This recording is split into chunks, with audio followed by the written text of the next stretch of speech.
Assalamualaikum warahmatullahi wabarakatuh. Hai adik-adik kelas 3, berjumpa di tema 3, subtema 1, pembelajaran 1 dan 2 di channel kesayangan kita bersama Kukar Cerdas.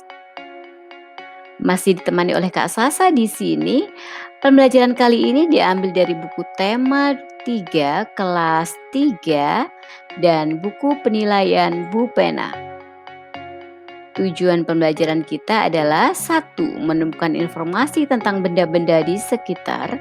2. Memahami pengukuran panjang dengan satuan baku. 3. Memahami alat musik ritmis. 4. Memahami arti gambar pada lambang negara Garuda Pancasila. 5. Memahami kombinasi gerak dasar manipulatif, menangkap, dan melempar bola. Adik-adik sahabat cerdas. Nah, setelah kita mengetahui tujuan kita, kakak akan membacakan sebuah teks, dengarkan baik-baik dan simak ya. Setiap hari kita melihat aneka benda di lingkungan sekitar. Benda-benda itu dapat membantu aktivitas kita sehari-hari. Benda di sekitar kita beraneka bentuk dan warnanya. Ada benda yang berukuran besar dan ada yang berukuran kecil. Ayo perhatikan benda-benda di sekitar kita. Bagaimana bentuk, warna, dan ukurannya? Nah, ini adalah suasana di pasar. Di sana banyak sekali benda-benda yang bisa kita temui ya adik-adik. Begitu juga dengan di sekitar rumah kita. Benda-benda di sekitar kita. Apakah benda itu? Manusia, hewan, dan tumbuhan merupakan benda. Batu, gelas, dan buku juga benda. Dapatkah kamu melihat perbedaannya? Manusia, hewan, dan tumbuhan merupakan benda hidup, sementara batu, gelas, dan buku merupakan benda mati. Benda adalah segala sesuatu yang menempati ruang dan mempunyai massa. Massa benda diukur dengan cara ditimbang. Manusia, hewan, dan tumbuhan, batu, dan buku menempati ruang. Benda-benda itu juga dapat ditimbang. Bagaimana membedakan benda dengan bukan benda? Apakah cahaya termasuk benda? Bagaimana dengan panas? Cahaya dan panas bukanlah benda. Cahaya dan panas tidak menempati ruang. Cahaya dan panas tidak dapat ditimbang. Adik-adik sahabat cerdas, untuk menemukan informasi tentang benda-benda sekitar, kita dapat menemukan informasi tersebut dengan cara membaca teks secara cermat. Setelah membaca teks, kita dapat menjawab pertanyaan-pertanyaan yang diajukan. Jawaban atas pertanyaan-pertanyaan tersebut dapat kita temukan dari teks yang kita baca. Benda terbuat dari kayu. Coba kalian sebutkan bahan untuk membuat pensil. Pensil terbuat dari kayu. Di sekitarmu banyak sekali benda yang terbuat dari kayu. Beberapa di antaranya adalah meja, kursi, dan lemari. Kayu juga digunakan untuk membuat benda kerajinan, misalnya patung dan figura. Kayu adalah bagian dari pohon. Untuk memperoleh kayu, kita harus menebang pohon. Kemudian mengambil bagian batang untuk diolah menjadi berbagai macam benda. Perubahan dari batang kayu menjadi benda-benda tersebut melalui proses yang berbeda-beda. Pertama, batang pohon ditebang. Batang pohon yang telah ditebang disebut kayu gelondongan atau log. Kemudian, log dikirim ke pabrik atau pusat penggergajian. Penggergajian log menggunakan angkutan khusus seperti truk melalui darat dan kapal melalui sungai. Setelah itu, log dipotong-potong sesuai keperluan.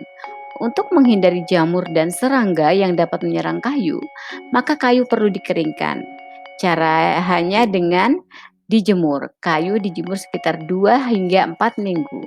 Setelah dijemur, kayu siap diolah sesuai keperluan. Kayu dapat dipilih menjadi bahan dasar benda. Mengapa? Karena kayu mempunyai banyak keunggulan. Keunggulan kayu adalah mudah dibentuk, Beberapa benda terbuat dari kayu jati dapat bertahan sampai puluhan tahun, bahkan ratusan tahun. Kelemahan benda berbahan kayu adalah tidak tahan api sehingga mudah terbakar. Namun ada beberapa jenis kayu yang mudah terserang rayap atau serangga lainnya. Nah, selanjutnya setelah kalian mendengarkan kakak membaca, coba kalian jawab 4 pertanyaan berikut. Pertama, berapa lama waktu yang dibutuhkan untuk pengeringan kayu? Kedua, apa keunggulan benda yang terbuat dari kayu? Ketiga, apa kelemahan benda yang terbuat dari kayu? Dan keempat, tuliskan contoh benda yang terbuat dari kayu. Jika kalian ingin melihat jawabannya lagi atau teks tadi, kalian bisa kembali untuk menyaksikan bacaan yang sudah kakak bacakan. Nah, ini adalah contoh-contoh benda ya adik-adik. Panas api unggun, minyak goreng, cahaya lampu, ember, es, balon, suara, radio, dan hewan. Kamu dapat membedakan benda dan bukan benda? Perhatikan sekeliling kalian ya. Ukuran. Benda ada di sekitar kita ada yang mempunyai beragam ukuran. Ada yang besar, ada yang kecil ya. Bentuk. Benda-benda di sekitar kita mempunyai beragam bentuk. Perhatikan bentuk-bentuk benda di bawah ini. Iya, kita lanjutkan. Warna. Benda di sekitar kita mempunyai beragam warna. Perhatikan warna-warna benda di bawah ini. Sudah kalian perhatikan? Wah, ingat-ingat ya supaya nanti jika ditanya kalian dapat menjawabnya.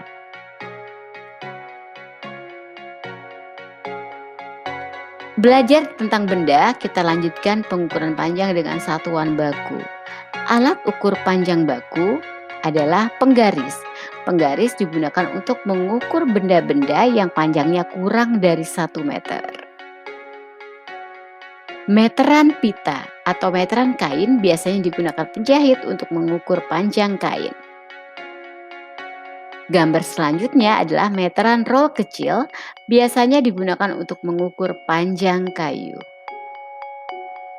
Dan meteran roll besar digunakan untuk mengukur panjang tanah atau lapangan. Menurutmu, alat ukur apa yang tepat digunakan untuk mengukur benda berikut? Baik adik-adik, boleh kalian coba ya. Dan saran kalian boleh ditulis di kolom komentar.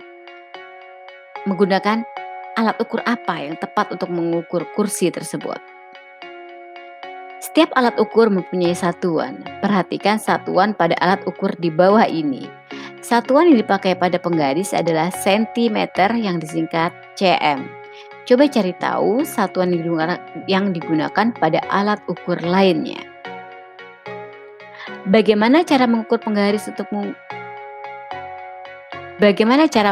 penggaris untuk mengukur? Perhatikan pengarahan berikut ini. Tentukan hasil pengukuran pada gambar di bawah ini. Contohnya ya adik-adik, ini adalah gambar sebuah penghapus yang diletakkan di atas penggaris. Dan kita akan mengukur berapa panjang dari penghapus tersebut. Ujung penghapus warna biru diletakkan di bilangan atau angka 0 dan ujung yang lainnya berada di angka 3. Nah, bisa kita hitung dari 0, 1, 2 dan berhenti di 3. Jadi panjang dari penghapus ini adalah 3 cm. Tepat sekali. Sekarang kita lanjutkan ke 2 soal berikut, kalian pasti bisa. Bagaimana? Yang pertama, krayon berwarna hijau berapa sentimeter dan krayon berwarna biru berapa sentimeter? Silakan tulis di kolom komentar. Adik-adik sahabat cerdas, setelah kita mengukur, sekarang kita masuk di alat musik ritmis. Alat musik ritmis adalah alat musik yang tidak memiliki nada. Fungsinya sebagai pengiring tambahan pada lagu dan mengatur irama pada musik. Contohnya rebana, gendang, triangle, dan maracas. Apakah kamu pernah memainkan alat musik di atas? Selain menggunakan alat musik, kita dapat menggunakan tepukan tangan untuk mengiringi lagu.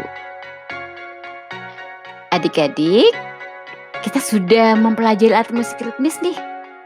Kita cari tahu yuk tentang musyawarah itu apa? Musyawarah merupakan sila keempat Pancasila, mengandung arti rakyat Indonesia berkumpul dan bermusyawarah untuk menyelesaikan suatu masalah tertentu. Nah, pada gambar ada teman-teman kalian ya sedang bermusyawarah. Musyawarah merupakan pembahasan bersama untuk menyelesaikan masalah dan mendapatkan keputusan bersama. Jika musyawarah menemukan jalan buntu, keputusan bersama dapat dilakukan dengan cara pengambilan suara terbanyak atau voting.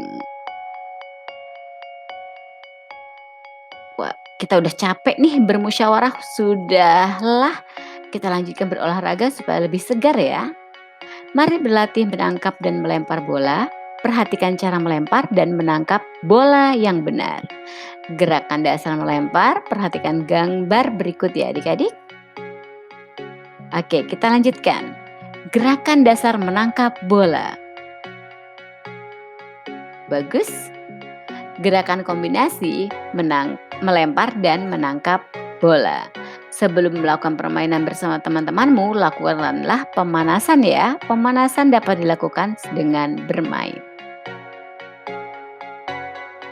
Untuk kegiatan bersama orang tua, perhatikan benda-benda yang ada di rumahmu, sebutkan benda-benda terbuat dari kayu, diskusikan bersama orang tuamu tentang cara perawatan benda-benda yang terbuat dari kayu. Adik-adik sahabat cerdas, demikianlah pertemuan kita kali ini. Terima kasih untuk semangat dan kolaborasinya. Jangan lupa untuk like, komen, dan subscribe, serta membunyikan tanda lonceng. Kasasa mohon undur diri, dan wassalamualaikum warahmatullahi wabarakatuh. Sampai jumpa.